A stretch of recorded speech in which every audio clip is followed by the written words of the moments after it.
Salvador, Honduras, Puerto Rico.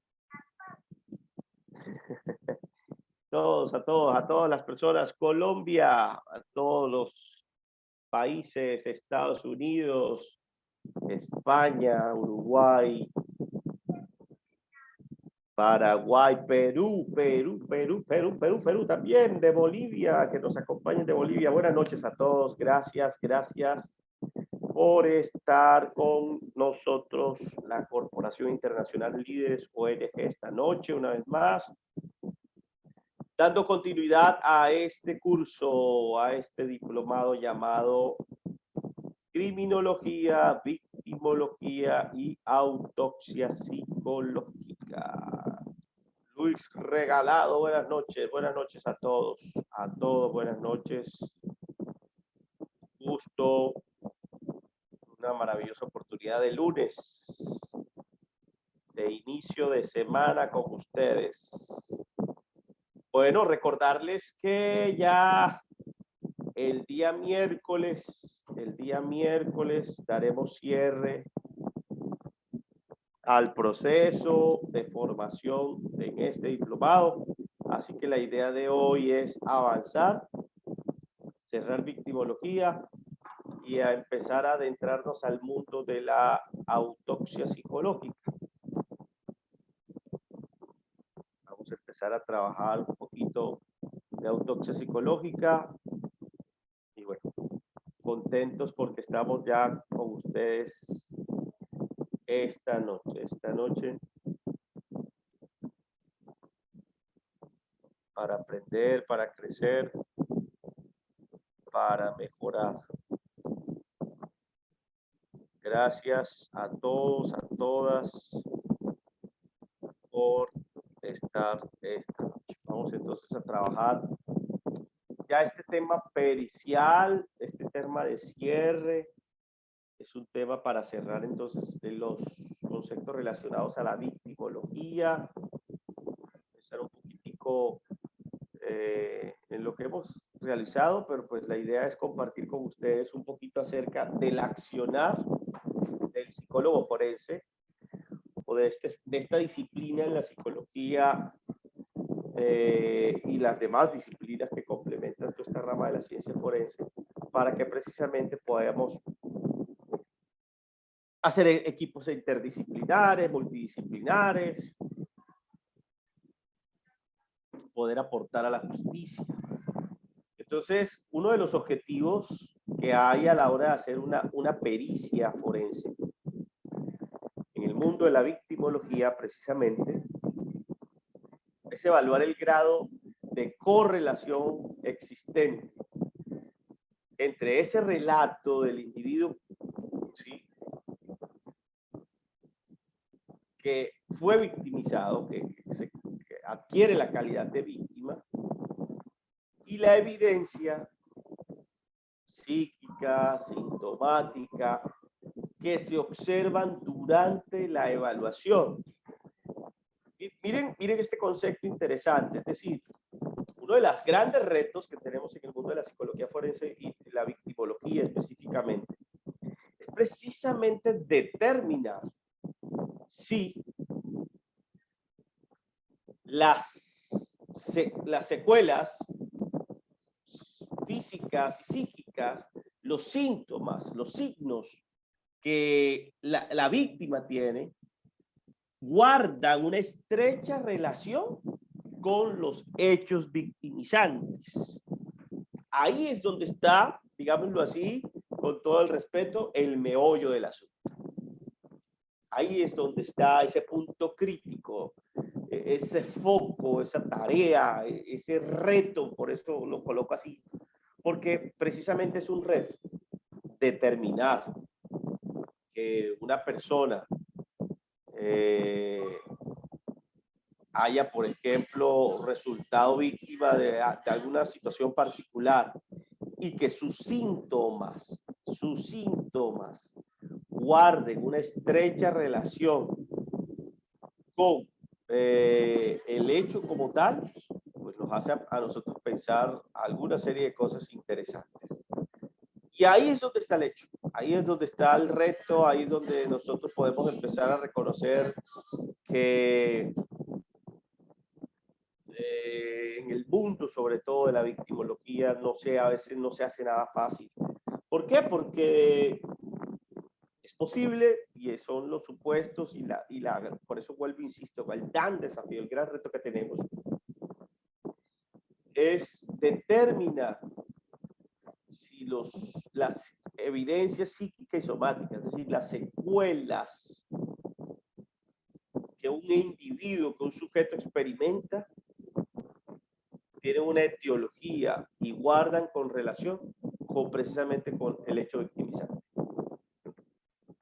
Por eso el peritazgo forense debe dar cuenta de manera detallada de la historia del individuo, su examen de estado mental, la evaluación de su funcionamiento en relación y una posible formulación y tasación técnica precisamente a partir de estas impresiones clínicas.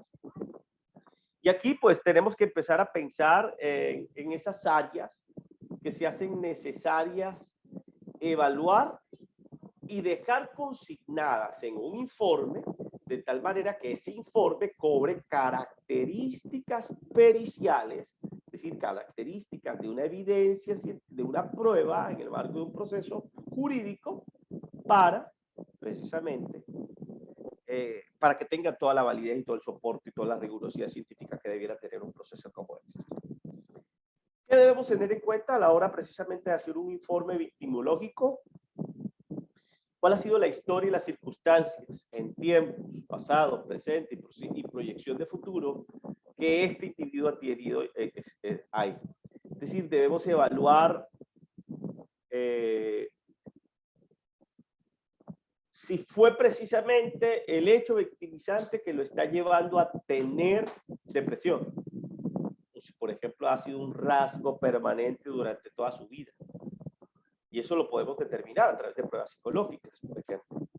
Pero también unas pruebas psicológicas aisladas, sacadas del contexto, pueden hacernos perder un juicio o ¿sí? Ser vencidos en juicio, como dicen los abogados. Entonces, debemos dar cuenta de la historia. Cuando hablamos de historia, precisamente es este ser humano que hoy día está reclamando, digámoslo así, una situación porque fue víctima.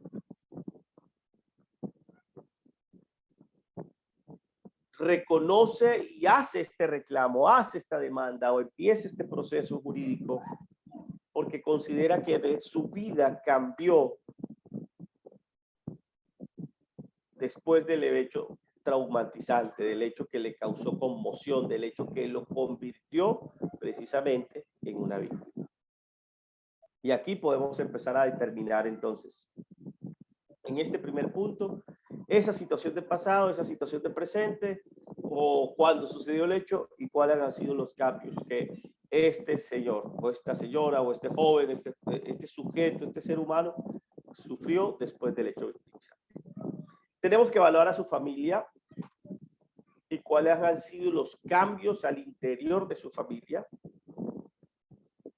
si se han generado nuevas redes sociofamiliares. Por ejemplo, muchas personas víctimas hacen parte de grupos de apoyo, grupos de encuentro, grupos terapéuticos. Y el estar inmerso en un grupo que posee características similares a los hechos que él vivió, le permiten generar una nueva red, una nueva forma de expresión, una nueva forma de adaptación. Y eso hay que analizarlo también. ¿Qué ha pasado en la familia? Por ejemplo, una persona que ha sido víctima de un accidente laboral. ¿Cuál ha sido el impacto de ese accidente? No solamente en su plano físico o en su plano psicológico, sino también en su plano relacional y familiar. Es decir, ¿qué ha pasado al interior de la familia después de que este sujeto tuvo esta situación? Hacemos un estado de salud mental, que no es el estado de salud mental. Aquí a los psicólogos clínicos difiere de la psicología clínica, porque no solamente evaluamos memoria, percepción, las funciones ejecutivas, sino que vamos un poco más allá y tratamos de usar herramientas de la psicometría para determinar precisamente algunos daños, algunas dificultades, afectaciones, secuelas, signos o síntomas que este individuo tiene. Damos una sugerencia de tasación del daño psíquico, aquí hago un gran paréntesis. Hoy todavía hay necesidad de hacer investigación en este tema de la tasación del daño psíquico. En algún momento les expresé que Colombia ha determinado muy bien a través de sus normas en el plano de la seguridad social y salud en el trabajo, que el ojo tiene. Ya sabemos, por ejemplo, hemos tasado el valor de haber perdido un dedo, una mano, movilidad, motricidad, habilidad, pero todavía a nivel de la tasación, es decir, de colocarle un precio a cuánto cuesta, por ejemplo, deteriorarse en la ansiedad, en la relación de pareja, cuánto cuesta. Voy a colocarlos así para hacerlo comprensible, es decir, no ha sido fácil y no es fácil determinar cuánto cuesta una ansiedad, cuánto cuesta una depresión, cuánto cuesta una psicosis, cuánto cuesta tener problemas sexuales. Todavía no es fácil tasar esta situación. Entonces, creo que uno de los grandes retos, los que están en la sala y les gustaría de pronto empezar a aventurarse en este mundo de la investigación, hay un camino por recorrer precisamente en la necesidad de crear instrumentos, de crear herramientas, protocolos o guías que nos permitan a los psicólogos forenses tasar el daño psíquico. Hemos visto cómo hay algunos antecedentes normativos en Colombia, algunas pequeñas sentencias, ¿no? ¿Sí?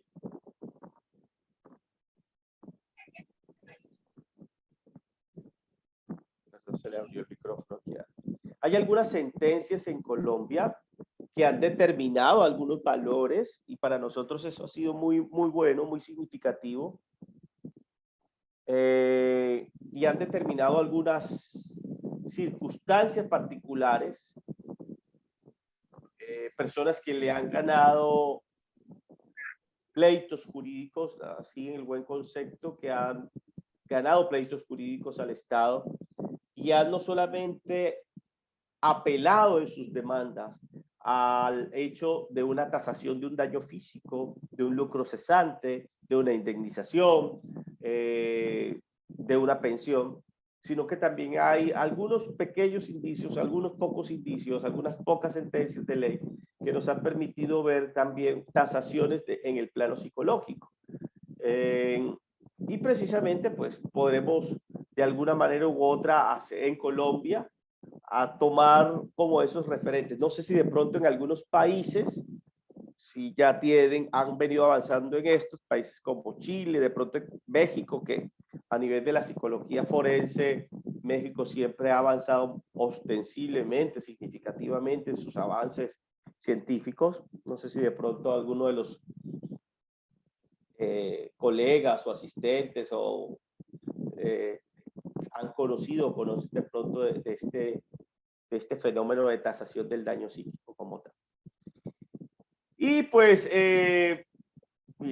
mirar también en ese informe, es necesario mirar las áreas relevantes de valoración médico-física, es decir, todo el impacto que ha tenido no solamente en lo psicológico, que es nuestra tarea, sino también tener ese insumo base fundamental. ¿Por qué? Porque sabemos que hay situaciones físicas, biológicas, neurobiológicas, que atañen o se relacionan directamente con afectaciones en el plano psíquico. ¿Sí? Sabemos que una persona que haya perdido un miembro, por ejemplo, de su cuerpo, va a tener afectaciones psicológicas y en fenómenos tan conocidos, por ejemplo, como el famoso miembro fantasma, como alteraciones en el estado de ánimo, su autoestima se va a ver deteriorada, su autoconcepto, autoimagen se va a ver deteriorada. Recordemos que nuestra autoestima se construye también en gran medida por ese autoimagen o ese autoconcepto que nos genera la visión de nuestro propio cuerpo como tal. Por ende, pues también van a haber afectaciones de índole emocional, porque va a haber irritabilidad, susceptibilidad, enojo con frecuencias, tristezas, decaimiento y un montón de circunstancias que nos hacen pensar que una situación física tiene una relación, una repercusión directa sobre el mundo psicológico. Y esto es muy antiguo, o sea, esa famosa frase de cuerpo sano en mente sana, ¿cierto? De que desde la época platónica veíamos al ser humano como un ser dual. Cómo esas dos estructuras, mente y cuerpo, se relacionan de tal manera que hay que estudiarlas y comprenderlas de manera holista, en conjunto. ¿A cuántos de nosotros con una gripe, un resfriado, por ejemplo, nos da ganas de estudiar, o nos da ganas de estar no nos da ganas de estar con alguna persona, no nos da ganas de estudiar, no nos da ganas de hacer algunas funciones que aparentemente fueron cotidianas o son cotidianas, pero no las hacemos con la mejor energía, la mejor fuerza, la mejor entrega o amor precisamente hacia ese tipo de actividad que podemos pensar o hacer. Es necesario entonces reconocer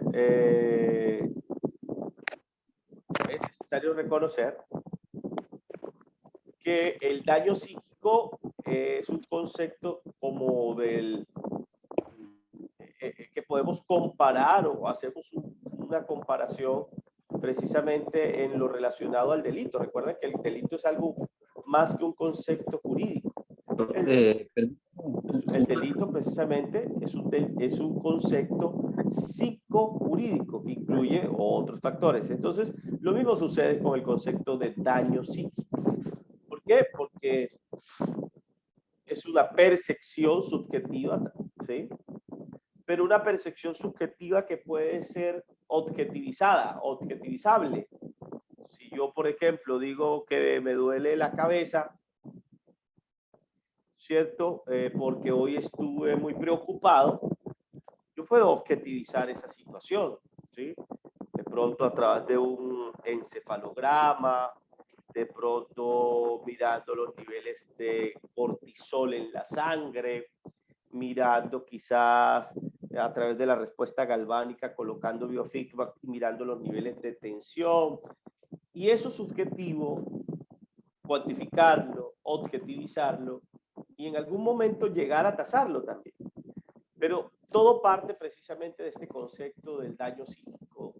Quizás un concepto que tiene una etiología muy singular, muy subjetiva, pero que podríamos avanzar en el plano. Por eso les decía yo, hay una gran tarea, un gran reto, y es avanzar alrededor de los conceptos, de los instrumentos que nos permitan precisamente generar como toda esta situación. En Colombia hemos visto que el daño psíquico se ha tasado o se ha estudiado mucho en el marco para la paz, en el marco, bueno, ya hoy decía no de la violencia. Es precisamente el concepto de este daño psíquico en un marco específico que es el marco de la paz. La justicia, de la reparación, de favorecer la integración y la protección, que el ser humano precisamente avance, y sobre todo los colombianos, que tengamos un contexto específico. Yo les hablaba de leyes específicas para Colombia y del concepto de víctima en Colombia que relaciona exclusivamente con este mundo de aquellos que han estado en situaciones de conflicto, en el marco de la guerra, hoy día pues el marco de la paz. Claro está que hay que tener un concepto, una visión interdisciplinar o multidisciplinar. Yo quiero que pensemos en las etapas. Ahora, miren, esta es una teoría muy bonita, muy interesante, que les puede servir a muchos de ustedes para, primero, pues conocer a sus víctimas y segundo, empezar a determinar qué factores, qué características dentro de cada etapa podemos tener en cuenta precisamente para hacer una pericia o un informe pericial mucho más sólido, mucho más claro, mucho más conciso. Entonces aquí vemos cómo hay etapas en la victimización psíquica. Hay una serie de etapas que vamos a repasar, que vamos a conocer, ¿cierto? Que vamos a, de alguna manera u otra, revisar en este momento. La primera etapa, o el primer momento en una víctima, se le conoce como etapa de shock. Es una etapa o un momento de la situación de crisis en el hecho sustantivo que genera el victimizaje, que nos lleva a pensar en un momento de paralización. ¿Sí? El ser humano se frena, se paraliza, a tal punto que hay sensaciones de irrealidad, de incredulidad, de negación. Voy a usar un elemento que de pronto para algunos no va a ser muy agradable, pero vamos a hacerlo como pedagógicamente, también aterrizarlo en un escenario pedagógico. Las personas que hemos sufrido atracos, porque yo también me vinculo a este escenario lastimosamente de haber sido atracado, y no sé si a todos les pasó, a mí me pasó, fui atracado con arma de fuego. Lo que uno piensa así, o sea, lo que uno apenas ve un arma, apenas ve a ese criminal enfrente de uno decidido a quitarle a uno sus pertenencias, a amenazarlo, a gritarle a uno, precisamente es esta etapa de shock en donde uno se paraliza, en donde uno piensa, pero ¿dónde estoy? ¿Qué está pasando conmigo? ¿Por qué esto me está pasando a mí? O sea, uno son fracciones de segundo en donde uno logra pensar muchísimas cosas. Dicen por ahí que uno logra pensar hasta de, uno tiene tiempo a hacer hasta de regresión hasta su infancia, ¿no? Pero es ese primer momento. Y lo voy a colocar con este ejemplo, pues como para hacerlo un poco más pedagógico, un poco más comprensible, perdón. Un poco más pedagógico, un poco más comprensible. Es esa primera etapa de paralización. La segunda etapa, podríamos hablar de una etapa donde se impone la realidad de los hechos y surge el pánico y el temor. O los que hemos sido atracados, uno termina el atraco y uno queda como que, además de paralizado, uno dice, Dios mío, este tipo pudo haberme asesinado, este tipo pudo haberme matado, me pudo haber apuñaleado, este tipo pudo haberme perseguido, este tipo pudo haberme, pudo haberle quitado la vida a la persona que yo estaba aquí al lado. Y uno queda con el temor. Ahora recuerdo otro hecho que me causó algo parecido. En Colombia, en el año 1999, 25 de enero de 1999, hubo un temblor de escala de 6.7 más o menos, no superó los 7 puntos, que para superar los 7 puntos es considerarlo terremoto. Sin embargo, en Colombia, por los estragos que hizo este sismo en el año 99, yo estaba en mi pregrado de psicología, precisamente en Manizales, donde yo estudié mi pregrado. Y recuerdo que el primer sacudón, la primer movimiento telúrico fue a eso de las 12:50 del día. Yo había almorzado, estaba esperando en el primer piso para irme para la universidad porque tenía clase de 2:30 de la tarde, recuerdo muy bien. Y fue tan la sorpresa, la verdad, que empezó a temblar. Muchos de las personas que estaban en ese lugar salieron corriendo, despavoridas, y yo me quedé paralizado viendo cómo se movía la casa, viendo cómo sonaba la tierra, viendo cómo los postes de luz se movían de una manera terrible. Yo decía, oye, yo ¿por qué me vine de mi tierra? ¿Yo por qué me vine de Valledupar acá? ¿Y por qué me tocó a mí esta situación? Es decir, fue un momento, la verdad, y luego Eso fue, mire, un sismo son fracciones de segundos. Yo creo que no duró más de 7, 8 segundos ese sismo, pero literalmente pareciera los 8, 10 segundos más largos de tu vida. Luego terminó el temblor, pues sí, uno llama, avisa, habla con amigos, con compañeros, pero la sensación de miedo, de pánico, de terror sigue todo el día. O sea, yo tuve clase, recuerdo yo, como hasta las 7 de la noche ese día, no olvido jamás ese día. Es más, fue un lunes que tembló, fue un lunes 24, 25 de enero del 99. Y recuerdo muy bien porque es que yo llegué el día anterior a esa ciudad y tembló el lunes. Yo llegué un domingo y tembló un lunes, lo recuerdo muy bien. Y lo más interesante es que yo luego iba en la buseta, en el bus para la universidad, tipo 1:15 más o menos, que ya íbamos para la universidad. Y yo iba pensando, yo lo único que decía en mi mente, tembló, tembló. Oye, qué fuerte fue esto, tembló, tembló y tembló. Me llamaba mucho la atención precisamente esta situación. Y lo más curioso fue porque hubo una réplica en tipo 4:50, 5:10 de la tarde, recuerdo yo. Yo estaba en el cuarto piso de la universidad, estábamos jugando ping-pong, recuerdo que estaba jugando ping-pong con un amigo, dice que para distraernos de la situación de shock que nos generó el terremoto ese día, el temblor en ese día, el movimiento telúrico ese día.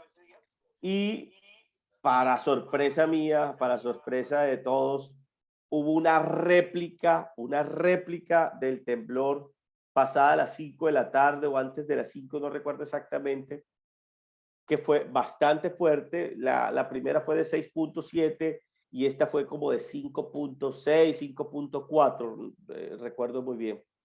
Y yo estaba jugando, hice el saque en el ping-pong y mi compañero me queda mirando y me dice, mira al techo, y el techo estaba moviéndose y ya vimos cómo las mesas de ping-pong se movían y uno en un cuarto piso y uno decía, ah, Dios mío, tenaz, ¿sí?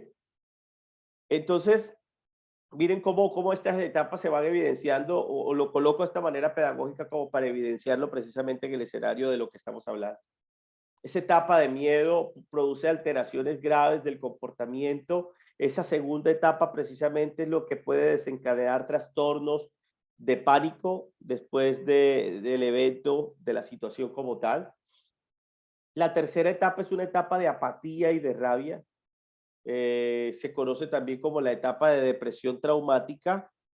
Es una etapa dentro de la victimización psíquica donde la ira, la rabia aparece, y es una rabia, perdón, que puede estar dirigida hacia otros, es una rabia que puede estar orientada hacia otras personas, que miren, ese es este momento de la victimización psíquica en donde Dios fue culpable, en donde la naturaleza, le tenemos miedo, rabia a la naturaleza, odiamos al criminal, odiamos al que nos atracó, alcanzamos a recordar la ropa, el rostro de aquel que nos amenazó con un arma para quitarnos nuestras pertenencias.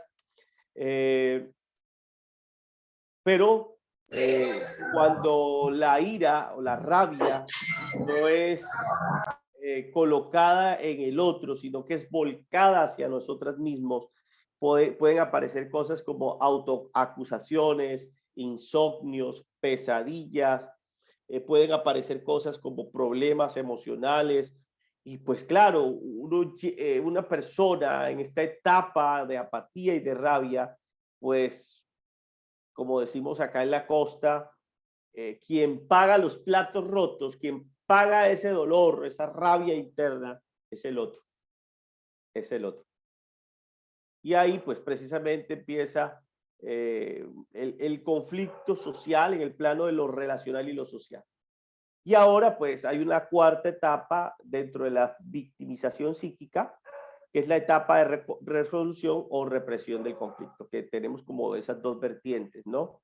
Hay una etapa en donde le llamamos estrategias de afrontamiento, estas estrategias de afrontamiento están muy relacionadas con nuestros preconceptos de cómo enfrentarnos al mundo ante un hecho victimizante, cómo le podemos responder a una situación como estas. Coloquemos el ejemplo de la COVID, de la pandemia, lo que produjo el COVID a nivel mundial. Los primeros 4 meses del COVID fueron, la verdad, muy traumáticos para muchas personas, pero precisamente por esto, porque es que no habían todavía posiciones científicas claras alrededor del COVID. Yo creo que en muchos de nuestros países vivimos cosas como que el COVID se cura tomando cloro o hipoclorito, el COVID se cura con detergente, el COVID se cura, aparecieron cosas míticas, religiosas, animistas, idealistas, metafísicas, aparecieron el jengibre, no recuerdo cómo es que cómo le dicen en otros países al jengibre. En Perú se me olvidó el nombre que le decían en Perú, porque esa época tuve un diplomado en Perú. Pero al jengibre apareció el alto consumo de jengibre, ¿cierto? En las personas. Ajo, recuerdo yo. Sí, Lorena, las etapas de la victimización son muy similares a las del duelo. Es totalmente cierto lo que tu apreciación. Natalie nos recordó que con un pelito de la Biblia, sí apareció y que un pelo de la Biblia, y que si uno de los salmos aparecía un pelo, ese pelo había que ponerlo en agua y tomarse esa agua. Dios mío, es que surgieron tantas cosas. Kion, gracias Paula. Así es, el kion. Así le dicen al jengibre en Perú, ¿sí? Decía que el alcohol era bueno para erradicar el virus y el calor, claro, la miel de abeja, pobrecitas las abejas en esta época, el kion, las bebidas cítricas, todo lo que fue mandarinas, naranjas, todo lo que era el limón, todas esas bebidas en esa época fue.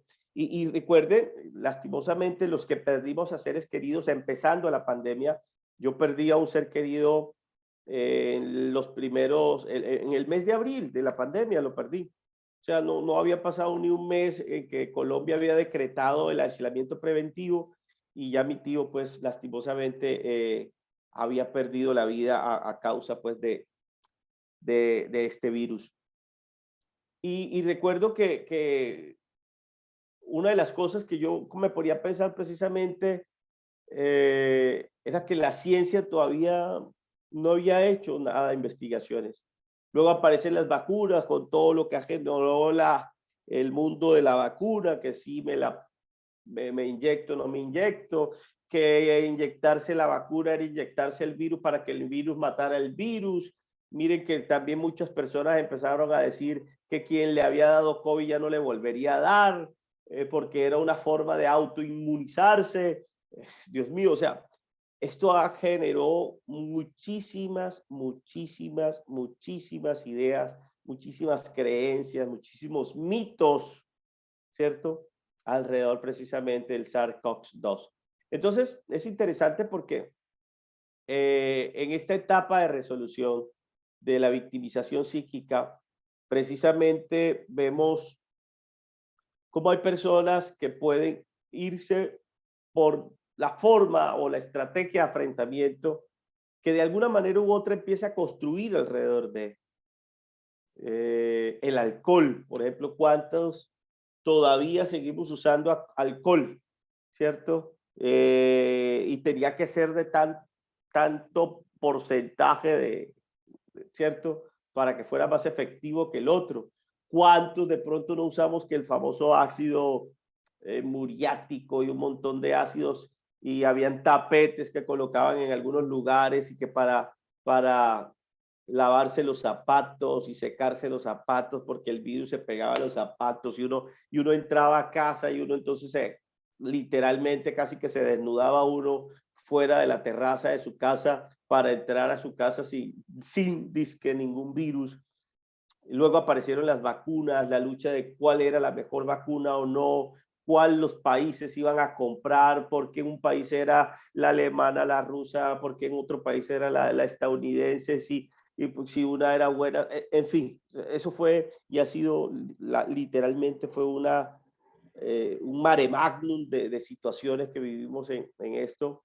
Y vimos a muchos seres queridos en las ideas, en los principios de la pandemia irse, porque no había una respuesta oportuna, porque no había una respuesta científica integral, precisamente que diera con la solución de esto. Hoy día sabemos que ya hay vacunas, que las vacunas no son suficientes, que se han generado la necesidad de aplicarse 3 y hasta 4 dosis de una vacuna para quedar, pues, yo no diría si un 100% protegido, pero sí empezar a avanzar alrededor de una protección y de un cuidado personal en este tiempo.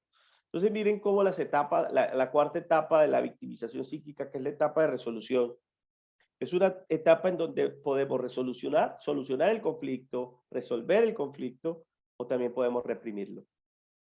Una actitud, va a depender también nuestra actitud, nuestras creencias, el deseo también. En el tema criminal, en el tema victimológico, de pronto hemos pensado vengarnos de nuestro criminal, vengarnos del ofensor,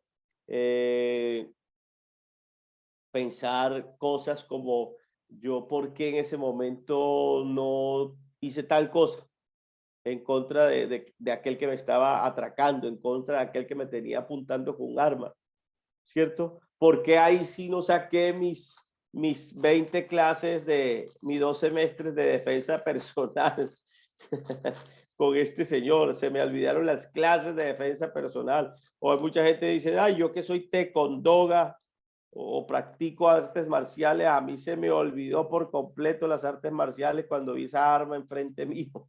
¿Sí? O sea, reprimimos el conflicto, reprimimos la resolución del conflicto y pues lastimosamente podemos caer, por ejemplo, a nivel de, de la victimología en un síndrome muy conocido también, que es el síndrome de Estocolmo, donde la víctima se enamora literalmente de su cautivador, de quien le hizo cautivo, de quien le secuestró, y pues se da un marco bastante interesante de amor y odio en esa relación, donde pues te odio porque me secuestraste, pero te amo porque estás conmigo y me acompañas a vivir. Esta frase, así como la estoy diciendo, pareciera que algunos matrimonios de personas están en ese plano, ¿no? Están viviendo eh, eh, el síndrome de Estocolmo con sus parejas. Raúl Santoya, sí, no todos se paralizan. Raúl, totalmente de acuerdo. Cuando hablamos de este punto, Raúl, también tenemos que pensar que más que una paralización física, es una paralización psíquica. Mira que el escenario es victimización psíquica, ¿cierto? Victimización psíquica. Es decir, este tema de la paralización es más un tema psíquico, o sea, es decir, hay un bloqueo mental.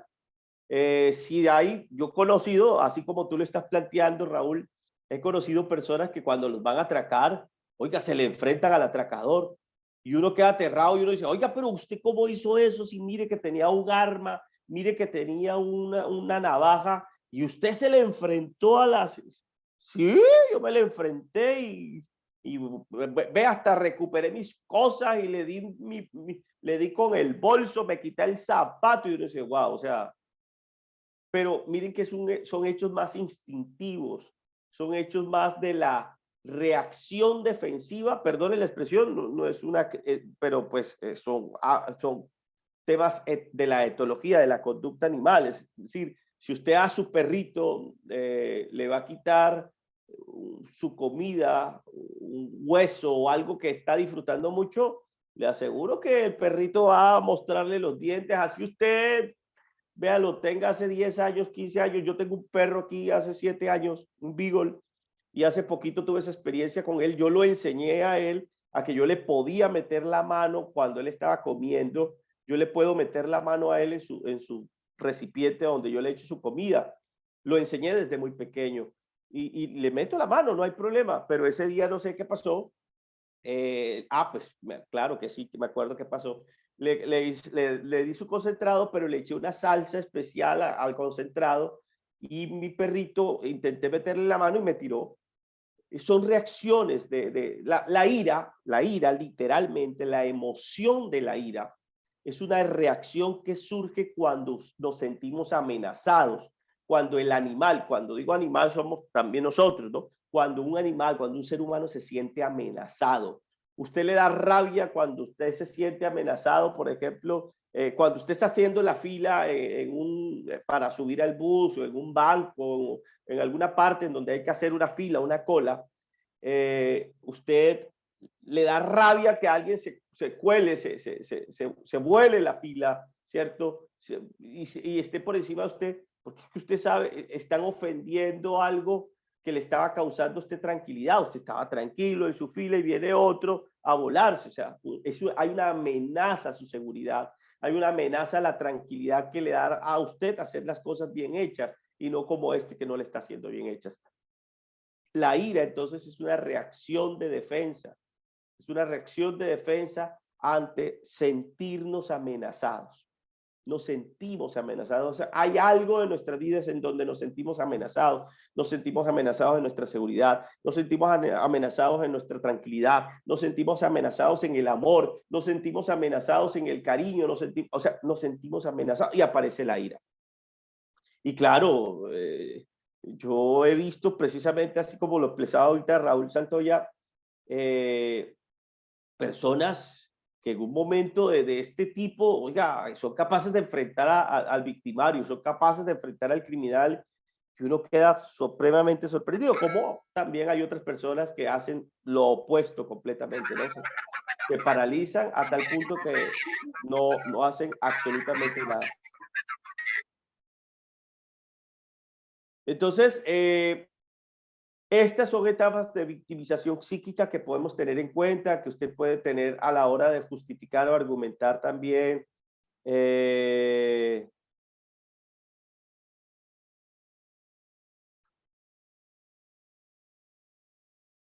Patty Hearst dice, José Jóvenes, la joven millonaria secuestrada que se enamoró de su captor y se convirtió en una temible guerrillera. No, José, no vayamos muy lejos. Aquí en Colombia tuvimos a Ingrid Betancourt, ¿cierto? En una ocasión en que vi que me iba a morir, Santoya dice, no había más que defenderme junto con mis soldados y que los iban a copar cerca de 400 religiosos. Se me pasó toda mi vida por cabeza, es cierto. Se pasa, miren, en fracciones de segundo no tiene tiempo de repasar, yo creo que desde en otras vidas, literalmente.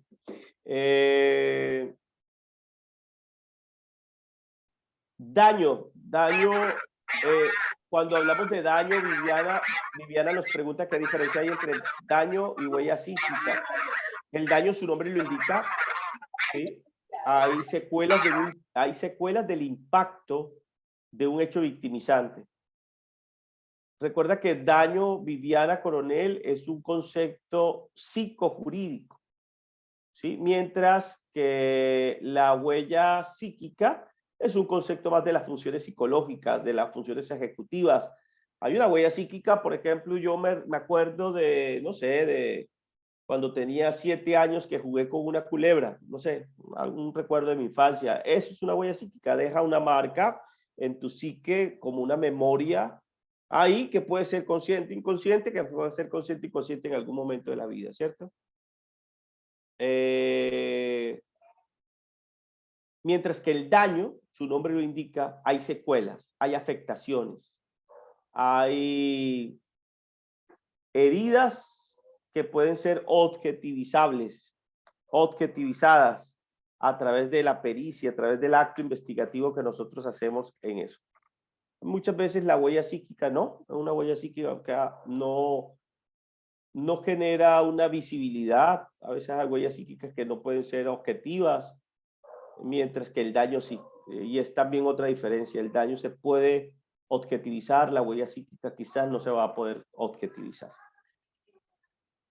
Bueno, Vamos a avanzar entonces en este tema de la victimización para empezar a reconocer un poquito más. Aquí hay, según algunas investigaciones del SAP en Cartagena, de la Sociedad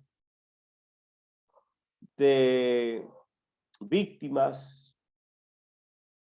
Miren, hay algunas estadísticas de personas que han sido víctimas y al ser víctimas obtienen un tipo de cualidades particulares.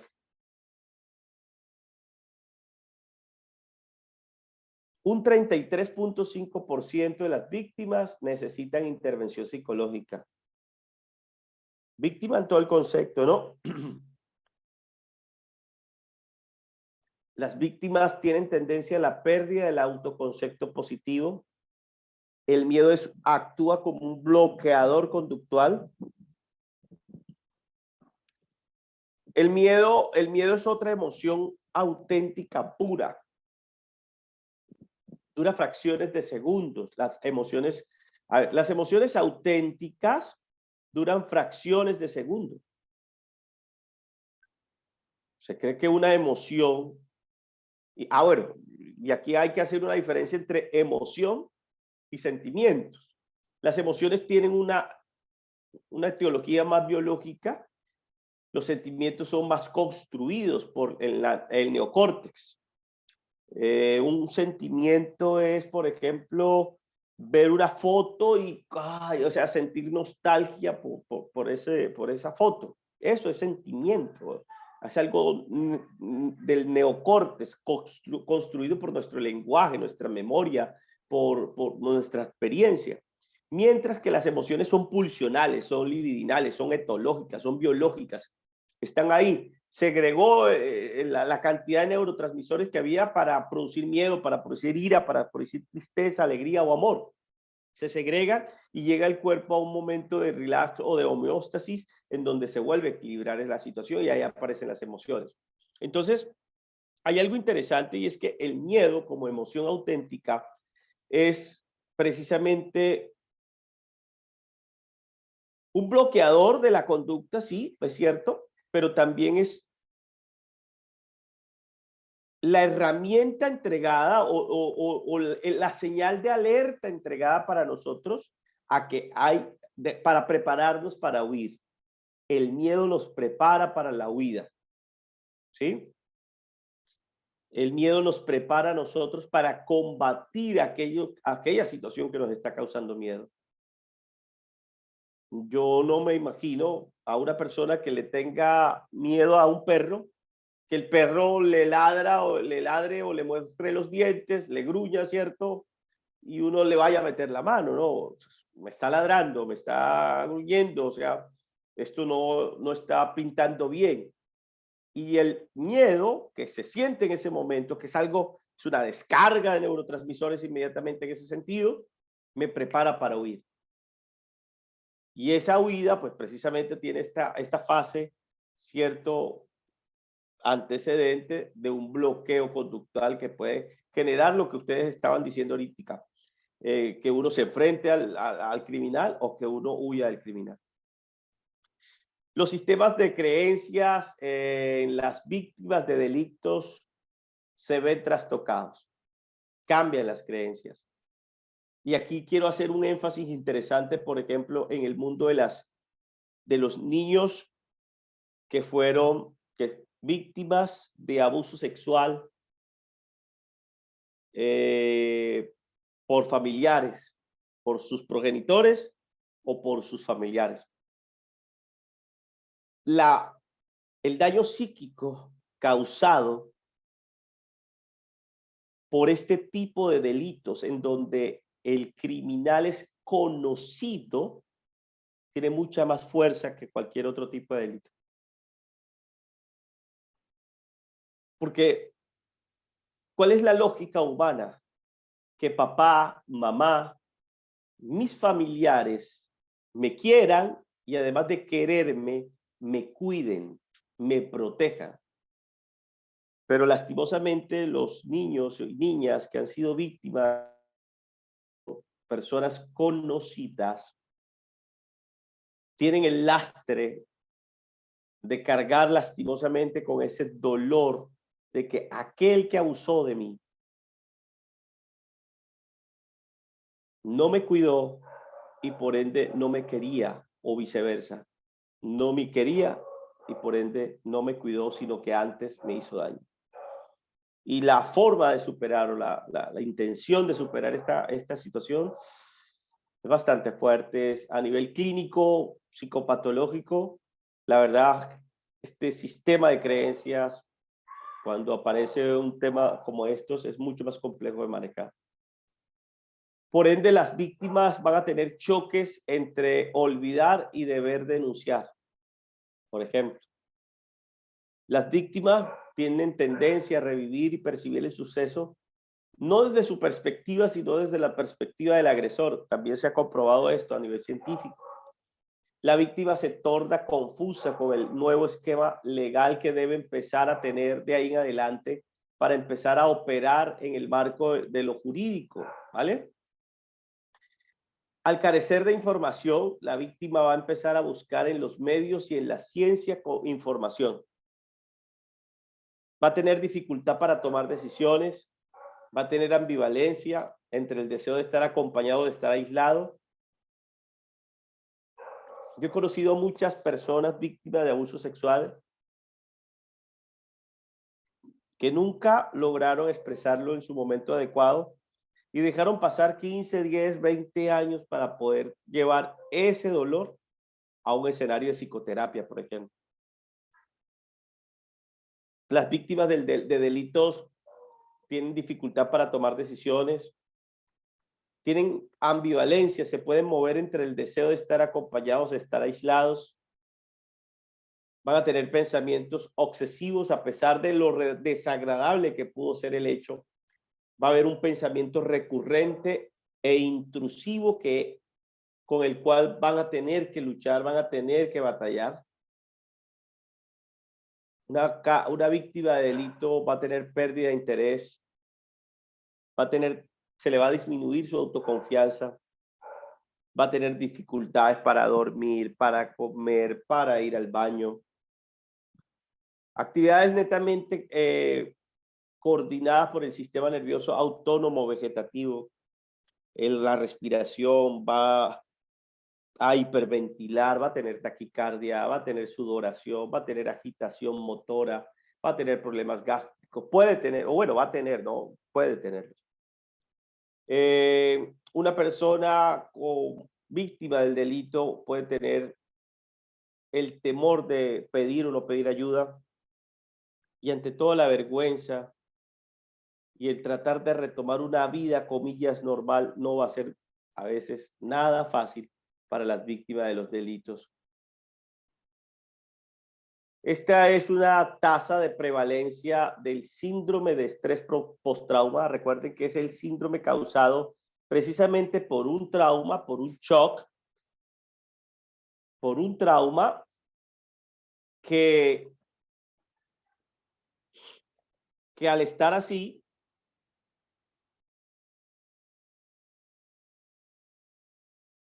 recordemos, yo les decía que este trauma va a ser un motivo de trabajo para muchos colegas en esta época de pospandemia, porque sabemos que este síndrome de estrés postrauma surge y puede aparecer después de hasta 18 meses. Miren la incidencia del SET a nivel estadístico. Cuando una persona ha sido altamente expuesta a un hecho victimizante, cuando una persona fue altamente expuesta a un hecho victimizante, la posibilidad de que aparezca el síndrome de estrés postrauma en la primera semana es del 42.5%. Si una persona fue altamente expuesta, ¿cierto? Tiene una gran posibilidad de que el síndrome de estrés aparezca, postrauma aparezca a los 7 meses, 36.4%. Y miren este dato simbólico, por eso está como subrayado ahí en negrita. Hay personas que aún 4 años después de haber sido expuesta altamente expuesta, tiene un 18%, miren ese dato, 18% de que el síndrome de estrés postrauma aparezca. Ahora bien, las personas que han tenido mediana exposición al trauma, la primera semana tienen una posibilidad de que el síndrome aparezca en un 22,1%. Ahora hay una pregunta que siempre me hacen, profe, ¿y qué determina lo altamente expuesto, lo medianamente expuesto o lo bajamente expuesto? Y aquí precisamente va a jugar un papel muy importante dos cosas. Primero, el hecho en sí, el hecho traumático, el hecho que causa el shock, que causa el trauma. Y segundo, la percepción, lo que yo construyo alrededor de ese hecho traumático. Ojo con eso, estos dos factores son claves. Esto a nivel clínico, esto a nivel forense, esto a nivel educativo, en cualquiera de los escenarios en que muchos de ustedes se mueven. Es muy importante. Una cosa es el trauma en sí, no es lo mismo, perdone la expresión, que una persona me atraque diciéndome deme todo y engañándome, ¿cierto? A que una persona me atraque con un arma de fuego. No es lo mismo ser chantajeado o extorsionado a ser secuestrado. El impacto, digámoslo así, el nivel del delito va a determinar también en primera instancia que sea altamente expuesto, medianamente expuesto o bajamente expuesto. Pero, ahora bien, hay personas que fueron atracadas, póngale usted, no sé, con una cuchara, vamos a ponerlo así como pedagógico. Los atracaron con una cuchara. Pero la magnitud del daño, la percepción que él le atribuyó a esta situación es equivalente o igual y quizás hasta superior a aquel que fue atracado con un arma de fuego. Porque lo que atribuyó, lo que construyó, el significado que le atribuyó a esta situación fue tan grande, tan mayúsculo, que él quizás no lo ve con una mediana exposición, lo que podría considerarse como mediana o baja exposición, sino que esa persona lo ve y lo experimenta como algo a una alta exposición. Yo siempre he dicho, hay gente, y lo vemos con frecuencia en la consulta clínica, hay gente que sufre por el miedo a las cucarachas y hay personas que la ven y lo que hacen es coger un zapato, una chancleta, una sandalia, una cotiza y salir corriendo a matarlas.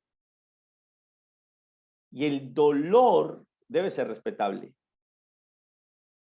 Yo no podría burlarme del otro y decirle, ay, pero mira, ese es un bichito, un insecto muy pequeño y eso no hace nada, mira, pum, ya está muerta, listo, ¿no?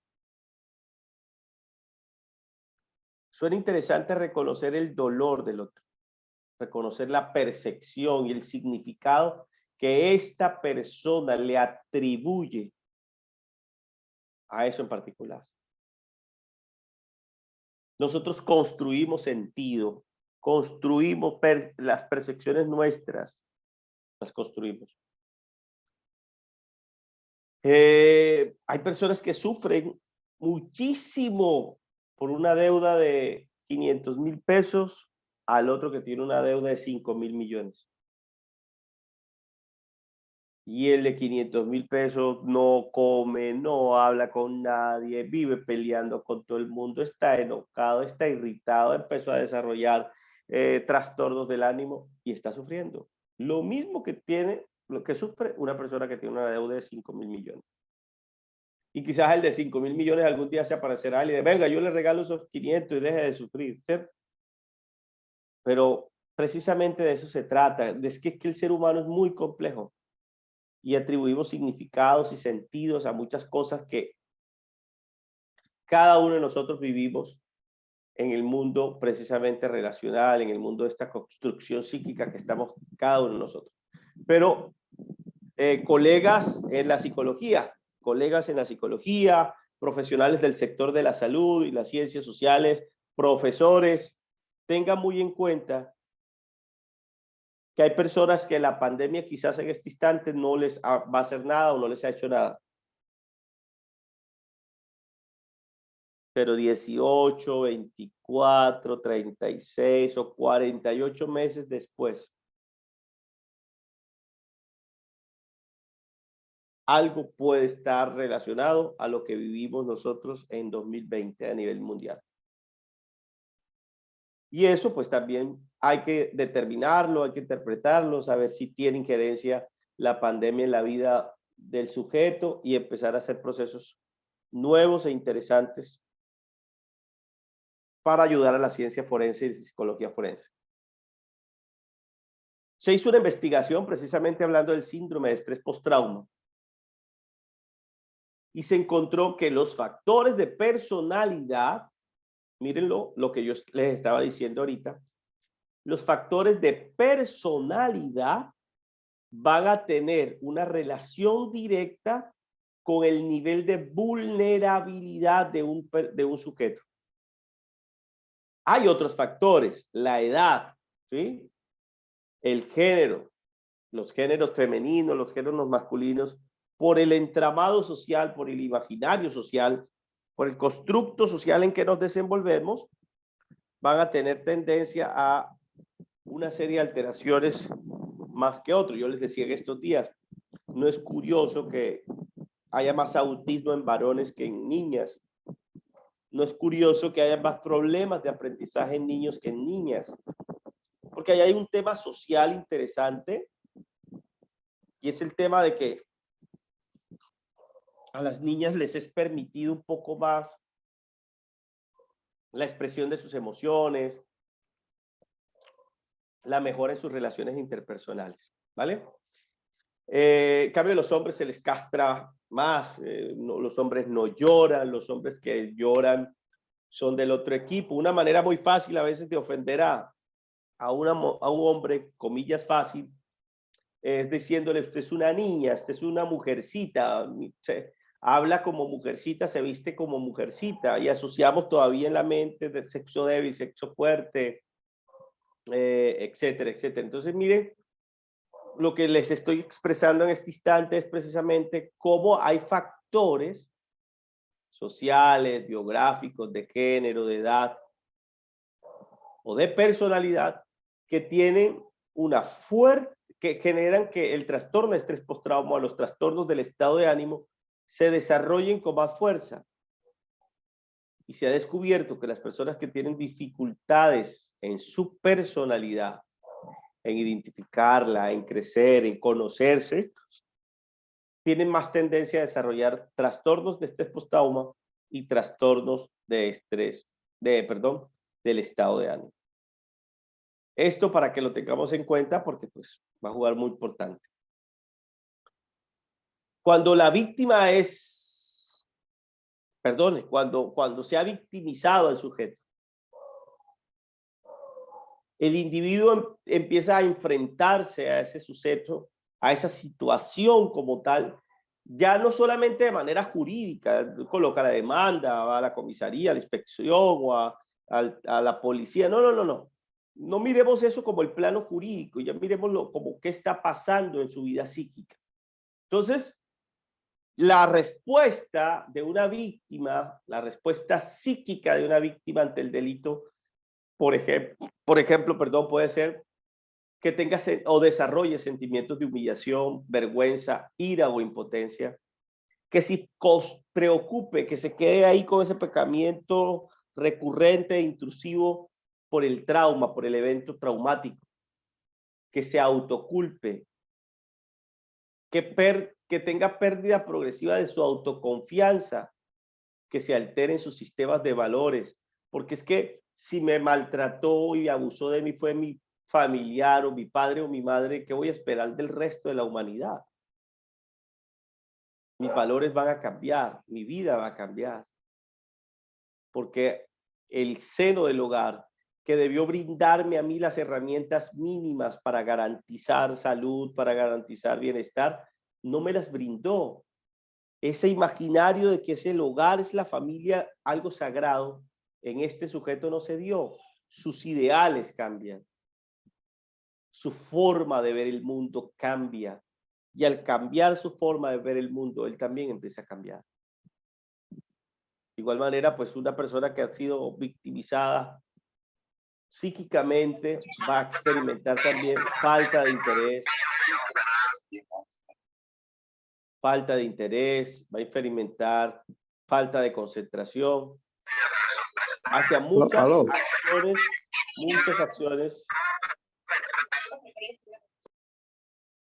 muchas acciones precisamente que tengan repercusión en este mundo de las secuelas que el ser humano tiene. Bueno, muy bien.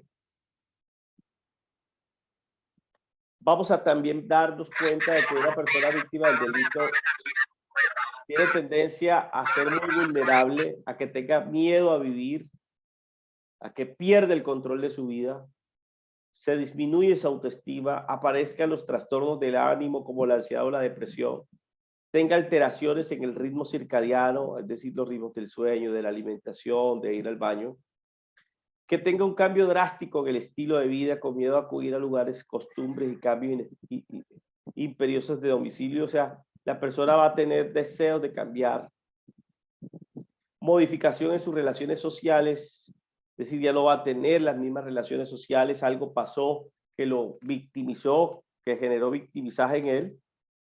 Y pues algunas personas también pues van a tener disfunciones sexuales, dificultades en el plano sexual.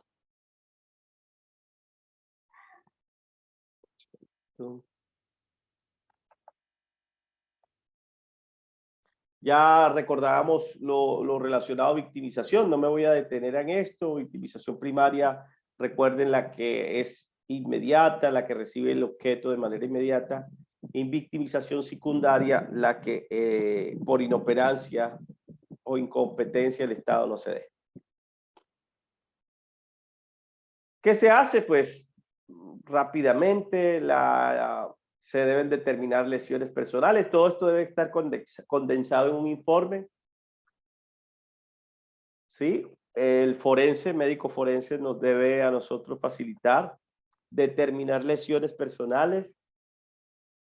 Veíamos también cómo es el médico general ante un delito con un menor de edad quien determine si ese es menor o de edad o no lo es. Indudablemente hay que determinar el daño en la salud y si ese daño está relacionado con el hecho victimizante.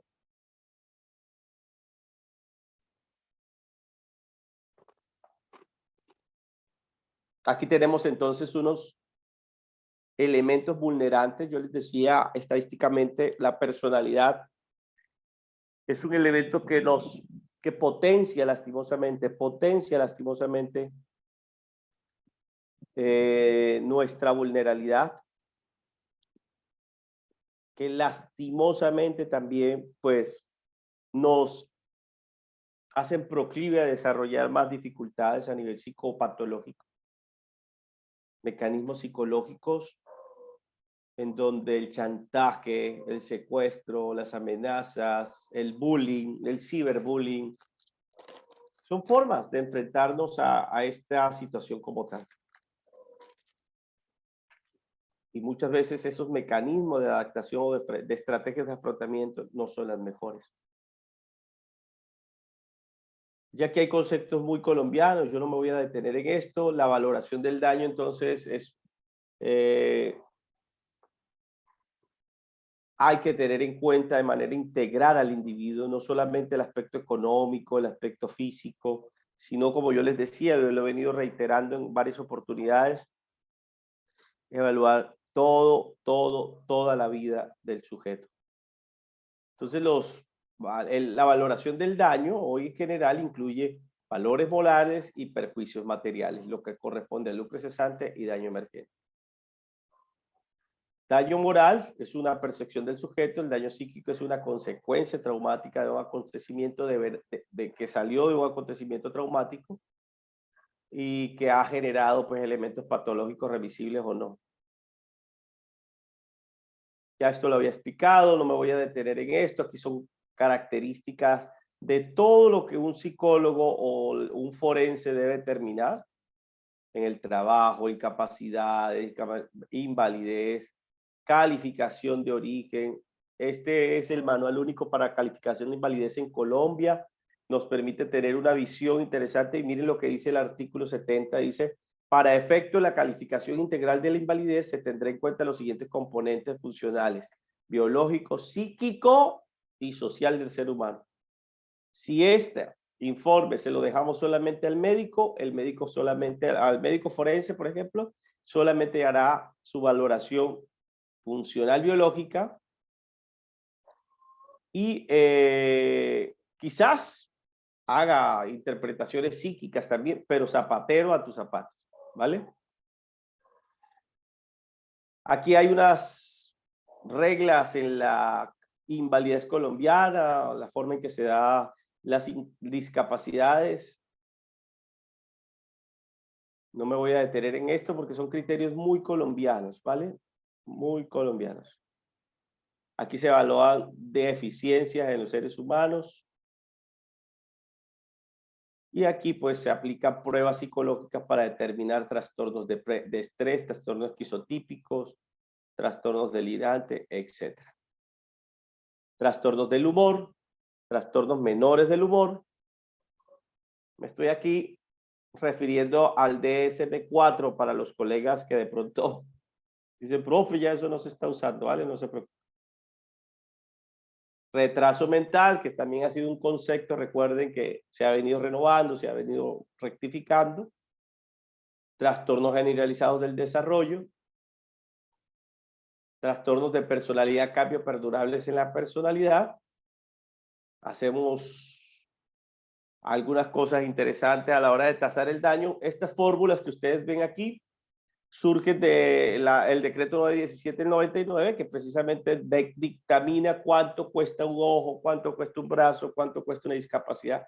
Y de aquí estas fórmulas pues se extraen básicamente todo ese hecho. Entonces la deficiencia debe ser respaldada con la historia clínica del paciente y las pruebas de ayuda diagnóstica, es decir, debemos aplicar pruebas psicológicas en un informe pericial para así entonces complementar el criterio clínico. Y aquí no me voy a detener con discapacidades, con todo el mundo de la minusvalía, la capacidad, pero también nosotros como médicos forenses podemos evaluar de manera precisa, de manera puntual, todas aquellas condiciones que necesite ser evaluado un sujeto para poder emitir un buen concepto pericial, y eso puede ser una buena prueba precisamente en relación a la tasación del daño como tal. Un perito es una persona experta en una ciencia, en un arte, un oficio, que utiliza técnicas e instrumentos para dar cuenta del comportamiento humano antes de la pregunta de la administración de justicia. La pericia entonces es un informe por escrito que realiza la autoridad competente al psicólogo forense para que sus informes, su pericia, su estudio, su investigación esté en el escenario adecuado, esté en el escenario pertinente. Ya yo no me voy a detener en esto porque esto ya lo habíamos visto en algunos momentos. Prestaciones de servicio, cómo trabajamos los peritos, cuánto cobramos los peritos, en fin. Todo que está aquí y la idea pues precisamente es que podamos ustedes y yo aprovecharla al máximo. Bueno, familia, hasta aquí hemos visto victimología. Victimología. Hemos visto hoy victimología, cerramos el capítulo de la victimología.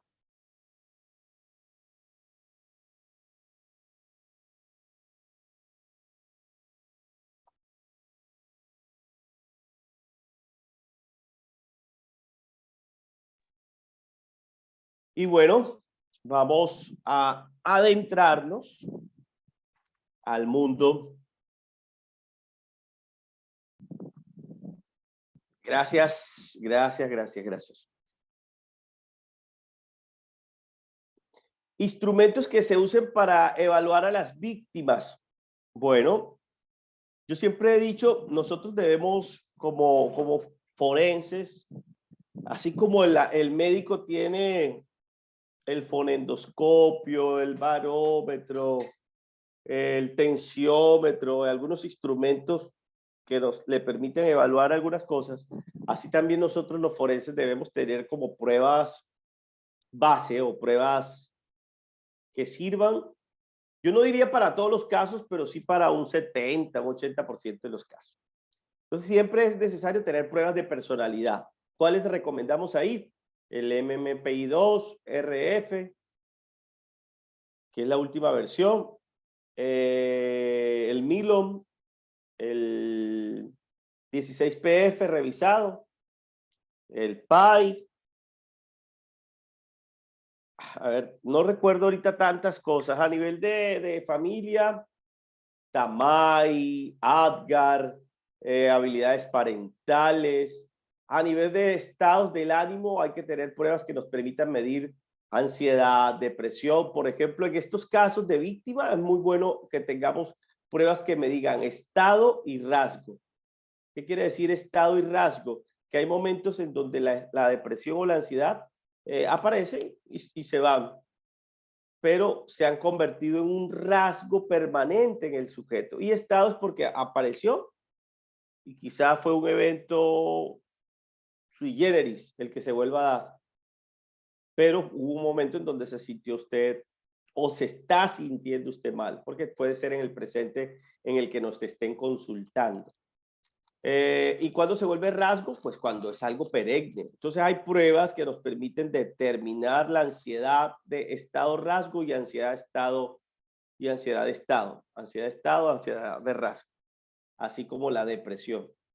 Entonces hay pruebas el mini mental para trabajar temas neuropsicológicos, para mirar alteraciones del tipo psicológico. Bueno, yo tengo colegas neuropsicólogos, la verdad que son los que más se mueven en el mundo de las pruebas psicológicas. Correcto, IDARE e IDERE son muy útiles, así es. IDARE y IDERE son pruebas que precisamente tratan de medir estado rasgo de ansiedad, estado rasgo de depresión. Gracias, Natalie. Tengamos pruebas de personalidad, del estado de ánimo, que nos permitan mirar, ojo, niveles de afectaciones en el plano, por ejemplo, de la personalidad. ¿Qué otras pruebas podemos? Es que hay tantas en el mundo de las pruebas. Voy a ver si tengo algo por aquí que nos pueda servir para tratar de proyectarles yo aquí, a ver si tengo algo.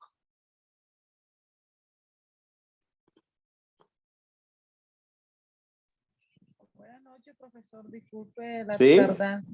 Estaba ocupada. Tranquila. Bueno, alguien me pregunta, profe, ¿estas pruebas dónde se consiguen? Bueno, hay empresas destinadas exclusivamente para esta situación.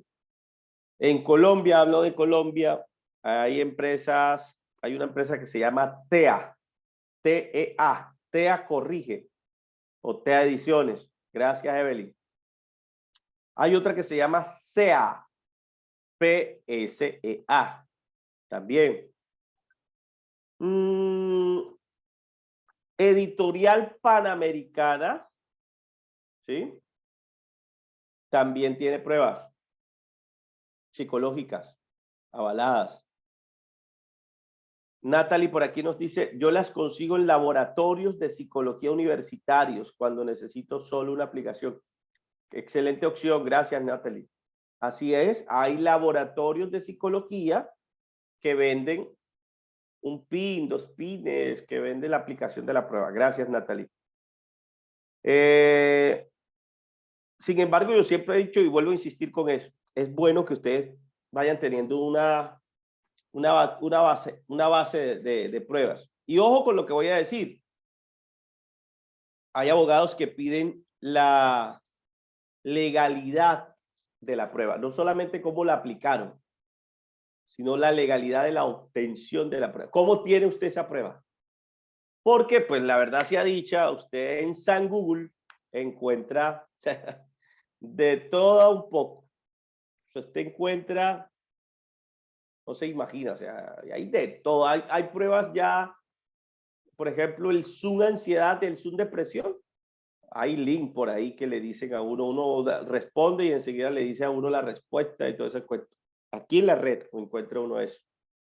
Hay personas que tienen copias de las pruebas porque la descargan, porque le mandan a sacar fotocopia, en fin. Y aquí, miren que aquí hay alguien que nos está diciendo en el chat que a él le ofrecieron por $10 miles de pruebas. Así es. Eso es una realidad. Y Evelyn nos da un dato muy importante. En el mundo de la psicología jurídica, en el mundo de la psicología forense, es muy importante que estas pruebas sean originales. Muy importante. Y por lo general, a veces hay fiscales o abogados defensores que son bien acuiciosos y bien delicados con eso y nos dicen, muéstreme la factura de la prueba, que es suya o que usted la compró, que usted la adquirió. Es decir, debe legalidad de cómo adquiere esa prueba. Isabel Severiche, no sé si ¿será que nos pasa o nos para algunas? Nos pasa, bueno, Isabel, yo puedo pasar algunas pruebas, ¿vale? Puedo pasar algunas pruebas, algunas cosas que les pueden servir. No todas, vuelvo, insisto, hay pruebas que son muy grandes. A todos los psicólogos, por ejemplo, nunca nos sobra una prueba vocacional. Recuerden que a nosotros los psicólogos nos buscan también para aplicar pruebas vocacionales. Un estudiante de último grado de secundaria que quiera pasar al ámbito universitario y no sepa qué estudiar, perdón, es muy bueno tener una prueba psicológica que nos oriente la vocación, que nos permita orientar la vocación de ese joven, de esa persona. Isabel nos recuerda que las pruebas deben gozar de validez y confiabilidad. Eso significa cientificidad. Así es, Isabel. Bueno, muy bien. Creo que hemos respondido la mayoría de las preguntas que nos estaban haciendo.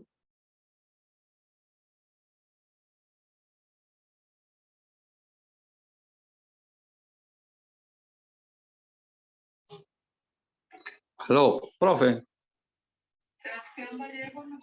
Aló, profesor. Álvaro, cuéntame. Profe, Hola, Álvaro. ¿cómo se cataloga una persona, sobre todo cuando hay violencia intrafamiliar? En un caso de violencia intrafamiliar, que hay mujeres pues que muestran una conducta aparentemente que fueron violentadas, supuestamente entre comillas, pues. Ajá. Pero que en su comportamiento tienen cierto comportamiento un poco delincuencial. Eso se podría, a través de un estudio psicológico, una prueba de esta, probar que la persona pues tiene dos conductas. Sí, Una que señor. aparentemente se victimiza, pero también victimiza al compañero. Recordemos que dentro de la victimología, yo les mencionaba precisamente, en el desarrollo del tema algo relacionado a los tipos de víctima. Y precisamente dentro del mundo de los tipos de víctima, hay una víctima que es la que creo que a la que tú te estás refiriendo en este instante, que son las víctimas simuladoras. ¿Sí? Y la víctima simuladora, precisamente, es una víctima falsa. Es una víctima al estilo, miren lo que sucedió en el juicio de Johnny Depp y Amber Heard. Es un juicio muy sonado en el mundo, sobre todo porque, claro, o sea, el imaginario colectivo era como un tipo famoso de la pantalla gigante que ha hecho tantas cosas. En la intimidad era era un psicópata, literalmente así lo quiso vender Amber Heard. Y él, quizás por callarse algunas cosas, no denunció a tiempo, etcétera. Y miren a dónde llegó el caso. El caso termina precisamente en manos de psicología forense, psiquiatría forense, determinando que la del problema era la mujer, no precisamente Johnny Depp. Entonces, claro que entonces, ¿cómo se pueden determinar? Hoy día hay más de 23 criterios para determinar para la simulación de alguien, de si está mintiendo o no está mintiendo, o está simulando ser víctima también. Recuerden que las características individuales de una persona van a convertirse en uno de esos tres factores importantes.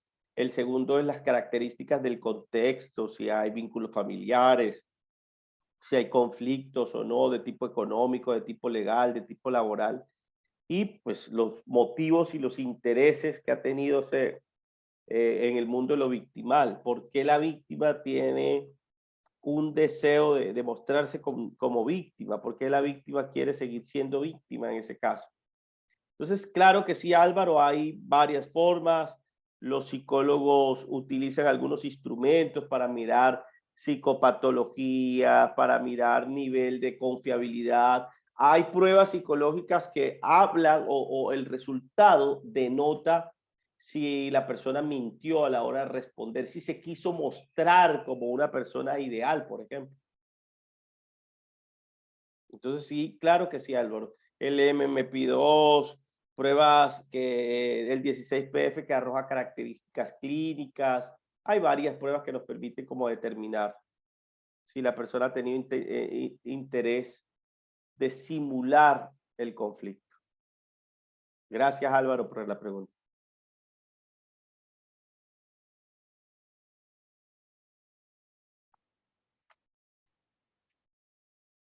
Bueno, no sé si alguien más tiene algún aporte, alguna pregunta, algo que nos pueda complementar esta noche.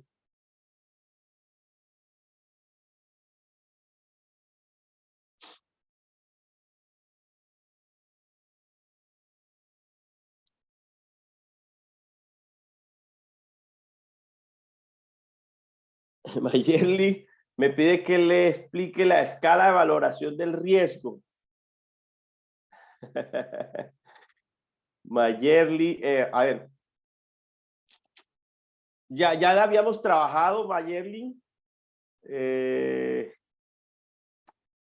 Voy a hacer algo, la voy a colgar en la carpeta a la cual ustedes pueden acceder. Todas las personas que están haciendo el curso pueden acceder a una carpeta que yo he creado precisamente de este tema.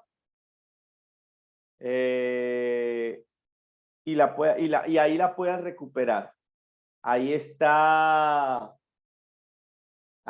por ejemplo, las presentaciones, y ahí voy a colgar el índice de valoración del riesgo. Tranquilos. Esa carpeta, ¿cómo se mira? Los mentores de la corporación les van a dar acceso, no se preocupen. ¿Vale? Tranquilos. Ahí ellos les van a dar acceso a través de un link. Es algo muy sencillo, es un link muy sencillo. Nos colocamos de acuerdo con ellos, ya sea el grupo de WhatsApp Santiago, vale, Santiago. Yo hablé con ellos quizás este fin de semana, Santiago. Entonces creo que ese va a ser un tema superado, ¿viste? No te preocupes. Va a ser un tema superado. Entonces vuelvo a insistirle. Santiago me dice que ya les había escrito, les volveré a escribir para que ustedes tengan, no se preocupen, acceso a toda esa plataforma, a toda esa página. Muy bien. Sí, claro. Allá al grupo, Stephanie, vamos a enviar al grupo de WhatsApp la información. Claro que sí, para que todos estén enterados de la situación. Bueno, vamos entonces a ver un poco acerca de este rollo de la autopsia psicológica. Un poco acerca de esta historia de lo que es la autopsia psicológica.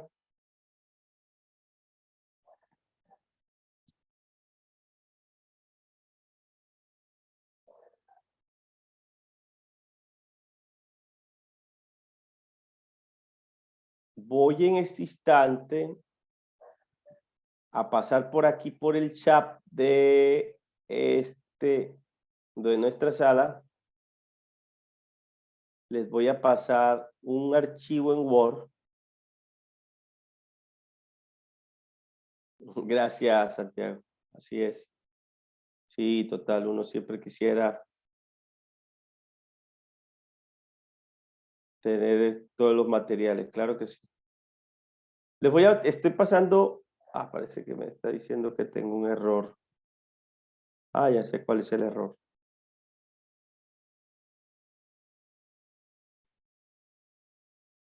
Deme un segundo que estoy pasando por aquí por el grupo, un archivo en Word para que ustedes lo recuperen. Ahí ya está, ya acabo de enviarlo al grupo. Perdón, al chat de aquí de la sala. Se llama autopsia psicológica, el texto.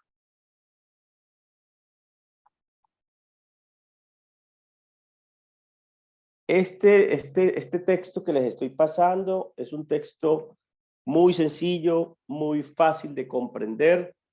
Lo que yo quiero en el día de hoy, en el día de mañana y el día miércoles, precisamente es compartir con ustedes parte de ese libro, algunas presentaciones que yo tengo de lo que es autopsia psicológica y discutir entre todos. Quiero aprovechar sus conocimientos. Eso es lo que yo quiero en estos 2 días que nos restan de clase.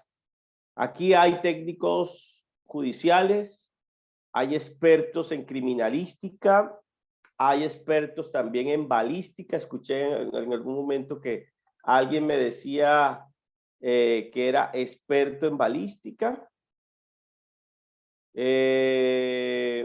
Entonces, hay médicos, hay psicólogos.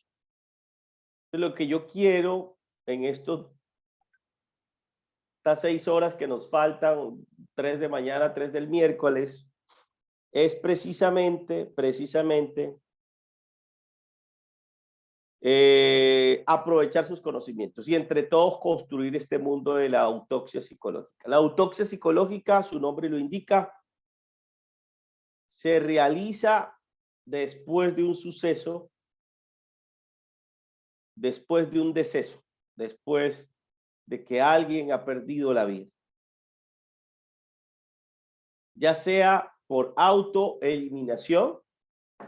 ¿No ven el archivo algunas personas, por favor? Sí, estoy cargando el mismo. Se llama autopsia psicológica, pesa solo 55 kilobytes.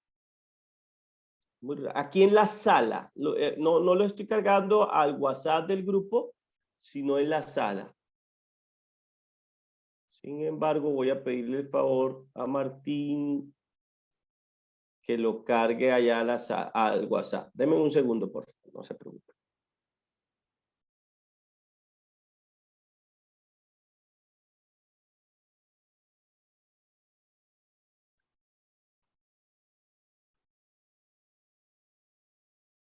Un segundo, aquí ya le estoy pidiendo aquí a Martín que se los pase a ustedes. Al grupo WhatsApp.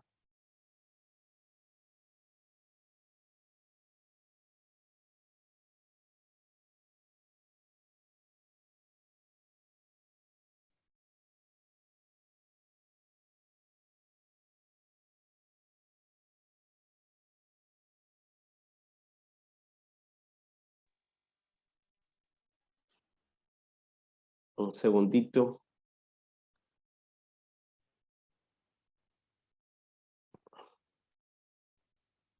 Muy bien.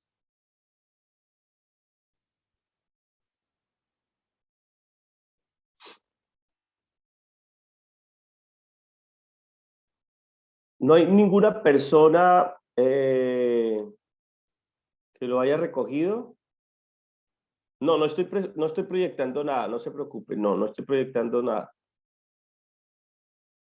Bueno, hay personitas que ya aquí en el chat de la sala, insisto, o sea, aquí en el chat de Zoom, ustedes donde dice chat, ingresan ahí y ahí estoy cargando el archivo.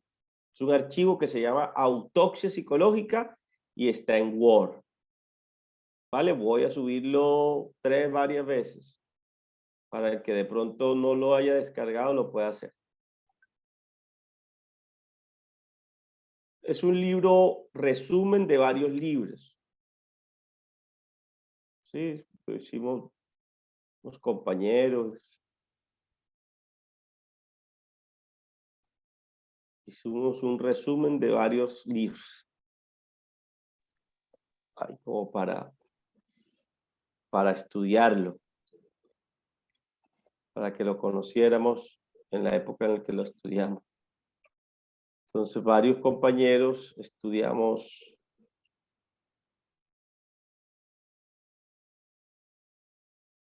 un poquito acerca de eso. En el libro van a ver perfilación criminal, encontrarán varias cosas, les cuento. Casos, ¿sí? También hay casos escritos. Los profes que dan estas materias, ahí en este texto van a encontrar unos casos que les pueden servir a la hora de hacer exámenes con sus estudiantes. A los estudiantes saber que el profesor le puso el caso de este libro.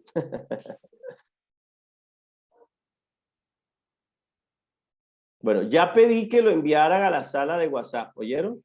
Sí. Ya pedí que lo enviaran a la sala de WhatsApp para que también desde la sala de WhatsApp lo logren descargar, no se preocupen. Hola, profe Josnel, ¿me escucha? Sí, te escucho. ¿Quién es? Ajá, profe Josnel, Ah, habla Mónica. Rosa Castillo. Ah, Rosa. Habla Rosa Castillo, soy la coordinadora del evento de criminología. Hola, Rosa. Hoy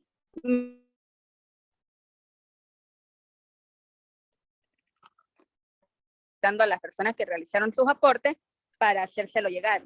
Al igual que estoy compartiendo el día de hoy de forense para los participantes que no la han realizado, tienen hasta el día miércoles para realizarla y el día jueves estaremos entregando los certificados.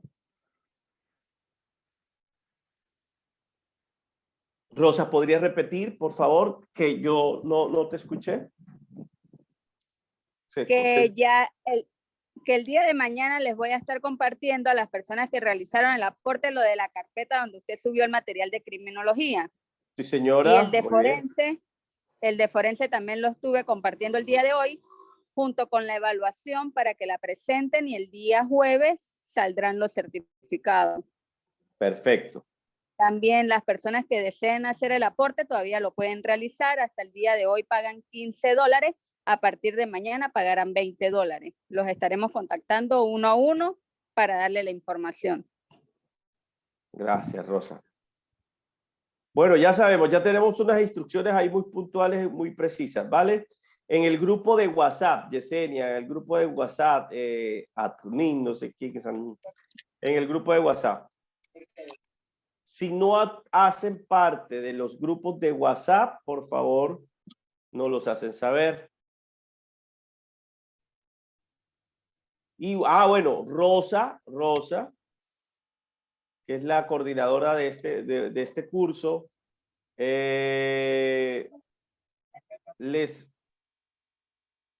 ¿sí? Está haciendo llegar los links, pero de manera personalizada. De pronto, si no llega al grupo de WhatsApp, no se extrañen. Porque, si no me equivoco, en el grupo de WhatsApp, que pueden haber unas 200 personas y no quizás todas ya hicieron su aporte. Entonces, lo que hace Rosa y el equipo de la CIL es que uno a uno revisan y envían. Miren, ahí está. Profe, dígale a Rosa que, perdón, dígale a la señora Rosa, pues que yo estoy pagando el fin de semana, que me mande el número de la cuenta para yo cancelar, pero yo no he pagado, pero aspiro a pagar a más tardar el día sábado y que para que hacerlo pertinente del certificado. Y todo eso, sí, señor. Bueno, ya le dije. Bueno, muy bien. Y que me meten en el grupo de WhatsApp. Yo te tengo bueno, José, yo ahorita se lo paso a Martín y te lo paso a ti, no te preocupes.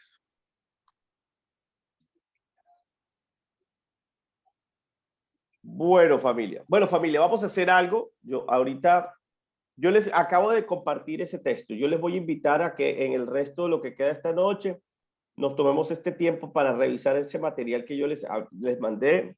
Puedan leer lo que puedan leer, lo que quieran leer, subtítulos, títulos, y mañana empezamos a desarrollar con ustedes la clase. Lo que más me interesa, como se los dije esta noche, es que ustedes mañana aportemos entre todos, construyamos entre todos.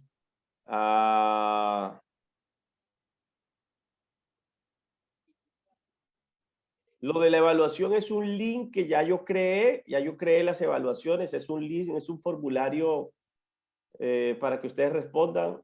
Son 5 o 6 preguntitas no más de todo el diplomado. No se preocupen, los que no les han llegado los links, los que no tienen como esa facilidad. Miren, la corporación se comunica como quien dice uno a uno con ustedes, ¿vale? Como estas conversaciones aquí en el chat quedan grabadas y como estas conversaciones en el chat, la corporación las puede descargar. Les agradecería que ustedes aquí en esta conversación del chat me digan que no están en el grupo, que me regalen su número de teléfono, su nombre, si usted ya pagó, si no pagó, para que precisamente pues la corporación recoja la información de aquí y ustedes puedan pues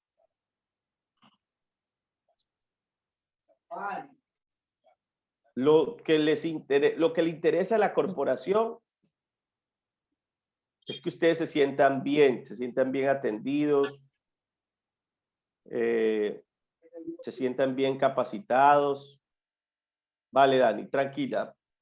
Ya aquí algunas personas nos están escribiendo cosas puntuales en el chat. Todas esas las vamos a recuperar para que mañana Rosa, Martín, el equipo de la corporación se empiecen a comunicar con cada uno de ustedes. Hay personitas que hicieron el aporte, pero de pronto no se ha evidenciado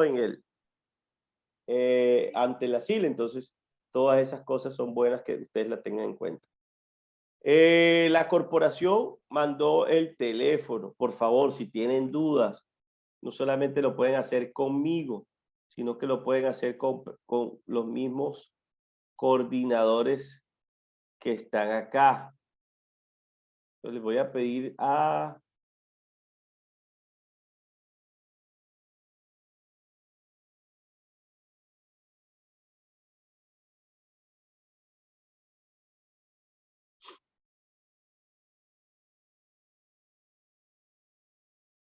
Bueno, aquí está, tranquilos, aquí está personitas pidiéndonos que entremos al... Camila, sí, la idea es...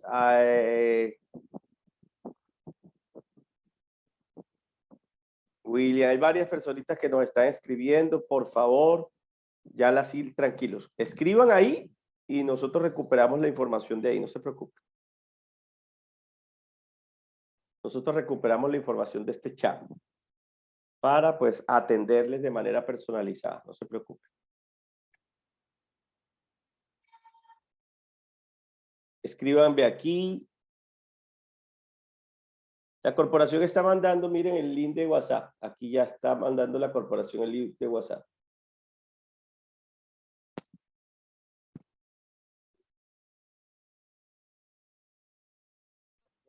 Tienen esta semana para responder la evaluación, Erika. La corporación está enviando el link de WhatsApp.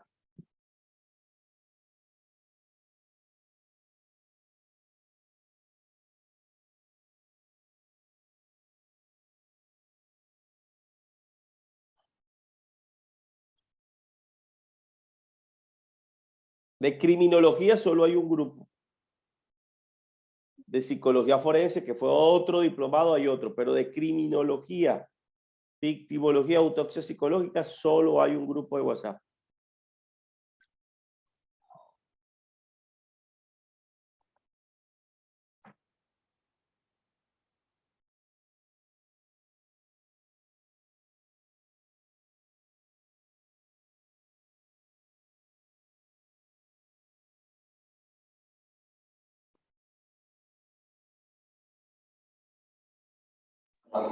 Profe, buenas noches, ¿cómo está? Martín. Profe, buenas noches. Mira, las personas o los participantes que quieren realizar el aporte, les estamos copiando el link del grupo oficial. Ese grupo es solamente las personas que van a realizar el aporte. Ahí se le pasa la información, los medios de pago, cualquier duda o inquietud. Por ahí, por ese medio, podemos compartir la información, profe.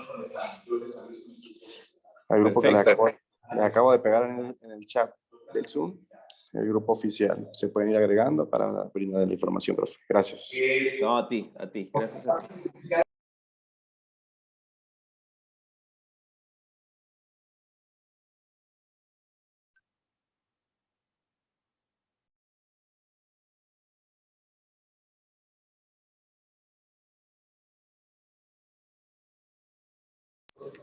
Las personas de psicología forense del evento anterior, profe, la señorita Rosa Castillo se va a comunicar para brindar la información. Gracias.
Bueno, muy bien, gracias a todos.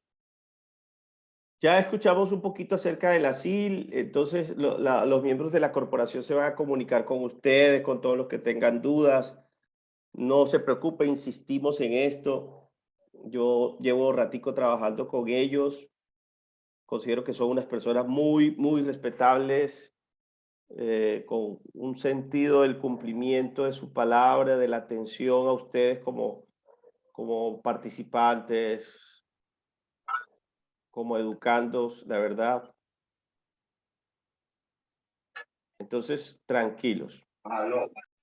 Se van a comunicar con ustedes, con los que de pronto han tenido dificultades, para que les hagan llegar todo lo que necesitan para hacer el aporte, para hacer la evaluación, para entrar a las carpetas diseñadas para retomar las memorias o recoger las memorias del evento, materiales, videos, textos.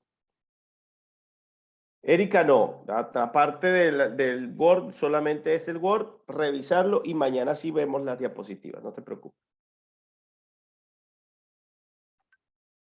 Entonces quería dejarlos esta noche así y nos vemos entonces mañana a las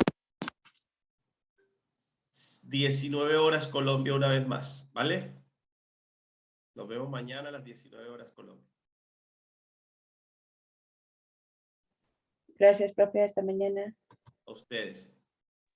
Muchísimas El link gracias, de la profe. evaluación es para los que indudablemente también hicieron el aporte, pues porque la evaluación es como la forma de certificar precisamente eso.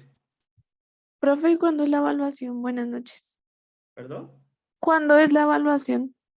Ya, apenas les llegue el día, ustedes la pueden realizar y tienen hasta esta semana. Ah, ok, vale. Muchas gracias. Que tengas buena noche. Lo mismo. Muchas gracias, profe. Feliz noche. A ustedes, Gracias, profe. a ustedes, un abrazo. Hasta luego. Gracias. Profe, disculpe. ¿La Estefanía, evaluación cuándo es? ¿La evaluación cuándo es? apenas te llegue el link. Es una evaluación muy sencilla, son 5 o 6 preguntas y tú la haces, selección múltiple con única respuesta, entonces sencilla. La puedes hacer cuando apenas le llegue el link, perdón, y llegado ese link, ustedes tendrán esta semana para realizar la evaluación, no se preocupe. Pero apenas O sea, le llegue el link, usted la puede realizar. ¿Cuándo son las habilitaciones, profe?